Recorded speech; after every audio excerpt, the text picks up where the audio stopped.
not that there's like way too many people working at it, but it's just like there's so many people working at it that like its definition becomes loose, because you'll get these weird, like very surreal and great photographs, by the way, but they're considered street photographs. And like apart from that, there's the really aggressive photographers. Not going to mention any names, but people will know what I'm talking about, that like fucking just ruin it for anyone else working in the genre. Yeah, it's a bad brand, for sure. And like I think that's probably one reason why I'm kind of like not drifting away from it, but like practicing it less. It's because other people have ruined it, that like it's affected my own way of working. But like that's also like convenient to like me like trying to explore more things visually. Yeah, I don't know. I'd be worried about this idea of laying all of this at somebody else's feet. Not because it's not factual or true or provable, but rather... I'm not laying it all, but I'm just saying it's like a factor. Yeah, but I'm just like... Part of it is like my problem too. It's like, it's me. I would say that it's all your problem. Yeah, because for sure. you could choose... I could still keep going at it. Or push the other. But I don't want to, like, at the same time, I don't want to push people's buttons, you know? Like, I do... You have a responsibility as a photographer to respect whatever you're subjecting your photographs to, right? And it's like... that type of contention with, like, me and the subject or other people, right? Like, I don't want to deal with it. I agree. Because I also think the same thing. I mean, before I would have been like, oh, I have no ethics, right? But like, I'm past that type of like bravado. It's just, it's, I don't know. Like, would you say that's like a weird, misplaced, toxic masculinity that's placing like that? Well, we could get into that too. I mean, that's going to be another hour on this recording, but yeah. I mean, oh, for sure.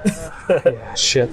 I mean, we get into the psychology of photography as men in this society. But like that's what makes street photography a bad brand, because it's like mainly men, and then when you think of it, it's like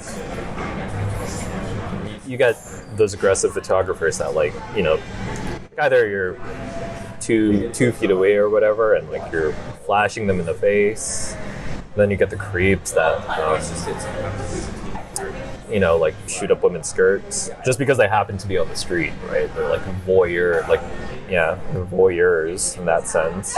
And then like you have like not the photographers themselves, but like the really paranoid people, like who's, I don't know, I guess they watched the news too much and like got subjected to fear mongering. It's like, don't take those photos of like, well, it's not even children. Yeah, fucking pervert. I think that's just society in general is going that way. Yeah, like the environment is definitely harder to work in nowadays. Well, but I don't know, maybe. But I didn't live in the past, so who am I to say that, right? I mean, I think I would say maybe. I mean, they're all part of this changing self-perception, I think, which is, I mean, it's probably why I don't take my camera in my bag half the time. I don't really have a conscious thought that somebody's going to accuse me of being a pervert, but I'm not sure I place so much value in those images anyways. You know, like if I get on the Instagram feed, I mean, I'm hardly on it anymore, and I'm scrolling through, you know, seeing a person crossing a street, you know, it doesn't have the same sort of impact that it used to. No, it doesn't. I just don't. You're kind of making the same picture at that point. Yeah. That's part of it too. It's just like it's become there's nothing new. Yeah. One of the thoughts I've been having is whether I go the way, like, hiring or collaborating with models or people to create stuff. But the reason I haven't is because that's its own involved planning procedure, and it's a different photography, right? But there's a couple of people I follow that do that in a street, quote unquote, street setting, and the pictures are dope. But they're like fashion photography essentially. I mean, it's not only that they work with beautiful women always, but also, like for example, like the flashing in the face and being able to control that effect with a willing participant is pretty cool, but it eliminates what made those old street photography images cool, which was the anger and the surprise and the shock. And I like that as a voyeur. It's a great way to describe it.